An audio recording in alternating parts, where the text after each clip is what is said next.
Today we're going to go over 6 great entry-level watches. They're pretty cool, and I'm excited to start this, so let's start.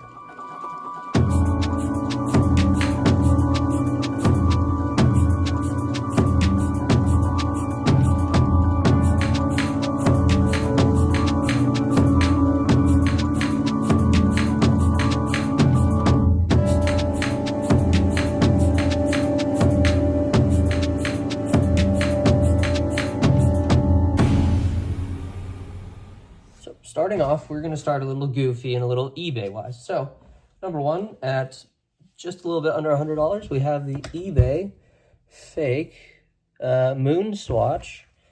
Very, very cool. I never wear it, but if you just wanted a shits and giggles watch, this is the one.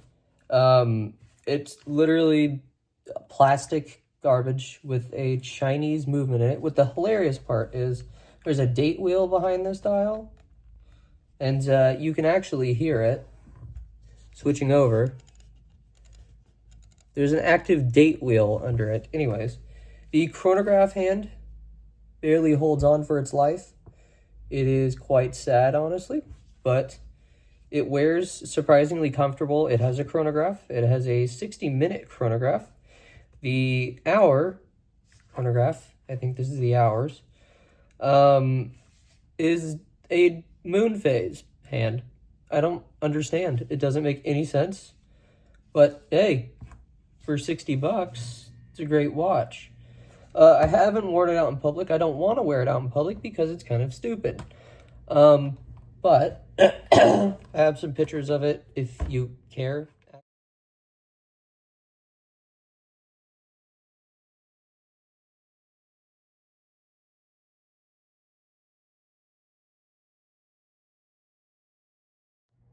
Now, I'm not going to lie to you. I kind of wish Swatch actually came out with this because the dial is super cool. And you have both Snoopy and Woodstock. Woodstock is usually left out on quite a lot of Snoopy stuff. For example, my Omega Speedmaster Silver Snoopy obviously has nothing to do with Woodstock.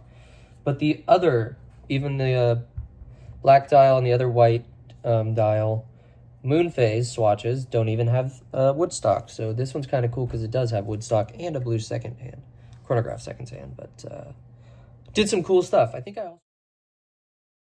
All right, starting on real watches, coming in at around $200 is a watch I've featured on this channel before, multiple times actually, and it is the Casio Edifice EQB 501. Terrible lighting.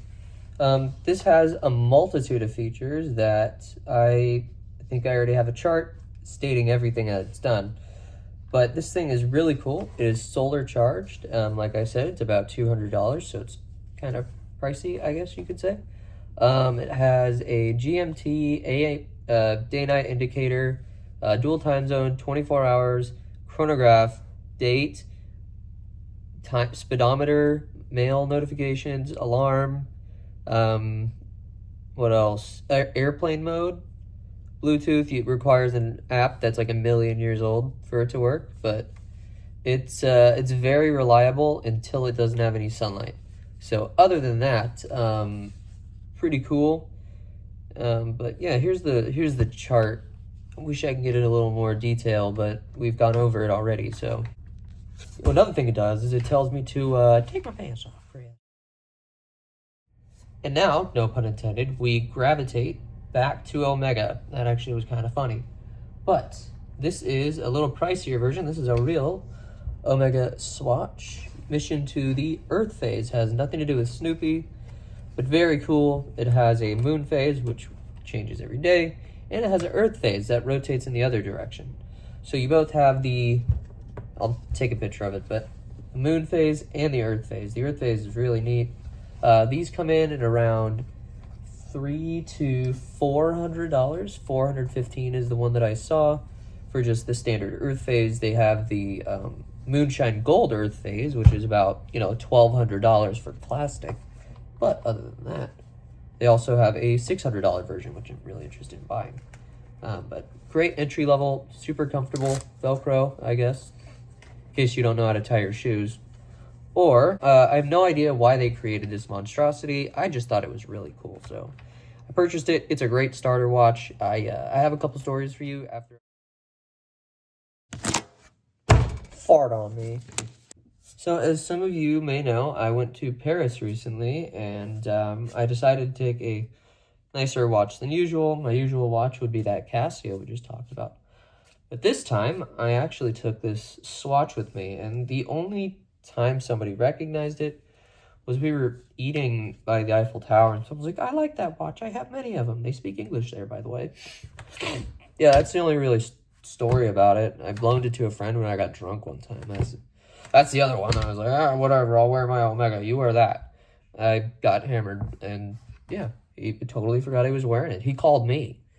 And that's kind of hard for me as a person to forget that. As a person, you know, I totally forgot he was wearing it, so I got it back. But funny enough, that day, I had purchased a moon swatch. Funny thing is, when he called me, I, asked for it back. I actually opened it on stream.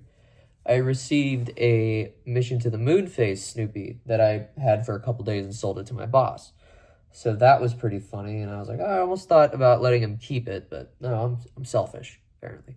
So anyways, here's a chart for it. It's going to look really weird because AI generated the chart. I bought this next watch in Italy. I thought I bought it in Paris, but you know what? I'm retarded. So anyways, the next watch is sitting at around $550. It is the Maserati Potenza automatic watch. Pretty cool. Automatic, run by an NH70, I think. Seiko movement. Sapphire crystal, goes down 100 meters. Really no stories about it. I wore it in a Ferrari once, I guess. That was cool. But yeah, if you want something sporty, comfortable, it's not really the lightest watch there, but it's a beefy one. Screw down crown. It's got a lot of good features on it. But yeah, pretty cool entry level watch. Not Swiss by any means, but hey, it's a good watch if you like to see mechanical stuff and you're a nerd like me. So.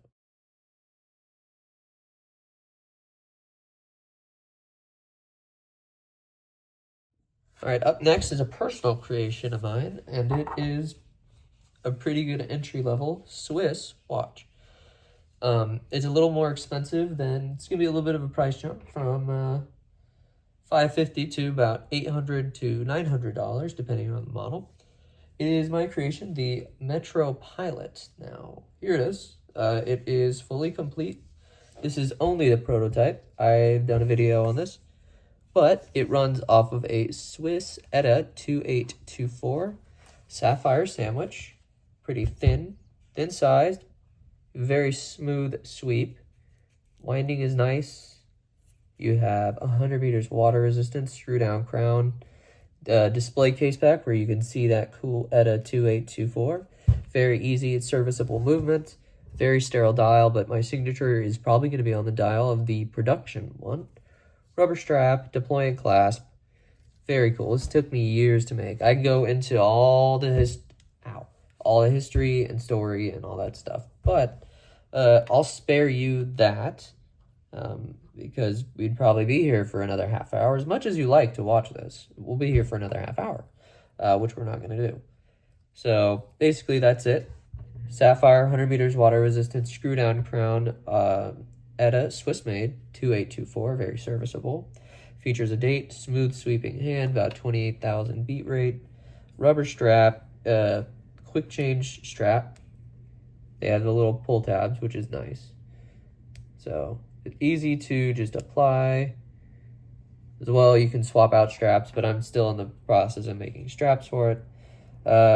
It is a 22 millimeter across for a strap. I think the blue flows very well. I hope the individual numbers have looms, so at night the numbers are shown instead of like this, just dots. This will actually have the numbers glowing for you. And the hands, yes, they're a little short, but me personally, I hate it. Like for example, when the minute hand covers what hour or what minute it is.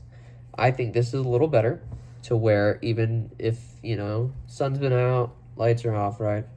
You'll be able to see the exact time with the actual numbers showing. Super cool idea. But that's just a pet peeve. Holds amazing time. Haven't had to change it. Crazy cool watch. Like I said, I can go on for days. But here's a chart. And now we are going to end with a proper Swiss entry-level watch by a brand called Oris. I restore vintage Orises, for example, like this. This is the Oris Big Crown Pointer 7400. The condition of this is immaculate. These in rough shape will go for about $600, but this, in basically brand new condition, can go up from anywhere to $1,000 to $1,500. Now this one's probably worth about maybe $1,500 because of the shape and condition. It's just basically brand new, thanks to me. I have two of these. This one is your beautiful first entry-level Swiss watch. Yes, it's a little small, but it packs a punch. It points to the date. It's got a beautiful guilloche dial, and it's just amazing. It's got a Swiss ETA 2688, not to confuse it with the 2824. This one has a 28,000 beat rate. This one has a slower beat rate. But like this, actually, usually when you stop the time on a watch, right, the second hand stops. But like on this, which is where I got inspiration from, was when you want to change the time, that's the crown all the way out, the second hand still moves, which is cool. So on mine, when you want to change the time, the second hand still moves. But you can, hopefully you can get the idea of the sweep difference on it. This one's a lot smoother, this one's a little more jumpy. But yes, I took some design ideas from this to create this, but that was just a little thing I forgot to show you. Really cool watch. It's got a display case back, beautiful leather strap, automatic winding, wears pretty good in a professional setting. And yeah, I think that'll do it for this watch. Super cool watch. I loved restoring it. I have another one I'm working on. I might do a giveaway, but I need to get money first. You know how that works, right? So anyways, Oris Big... That's going to do it for today, but I hope this helped you kind of have a little bit of a buyer's guide to your first entry-level watch for any watch collection. Now, I've stayed sub-1,000, which was hard for me to do, but I think I picked out 6 great timepieces, which are the eBay Swatch, the Casio Edifice Bluetooth, the Omega Moon Swatch Earth Phase, Maserati Potenza, the Metropolitan Pilot Proto, or the Oris Big Crown Pointer Date. So hopefully you decide to pick one. Let me know in the comments what you chose, and come hang out with me from 8 to 10 p.m. every day. Most days, majority of the time, I'll just be hanging out, doing some guitar stuff, doing ghost stuff, whatever you want me to do, taking my clothes off because it's funny. I don't do that. Anyways, but there's always, you know, oh, remember, like and sub. That's pretty important. I'm trying to reach monetization, so if you can help me get there. Take the pants off, Chris.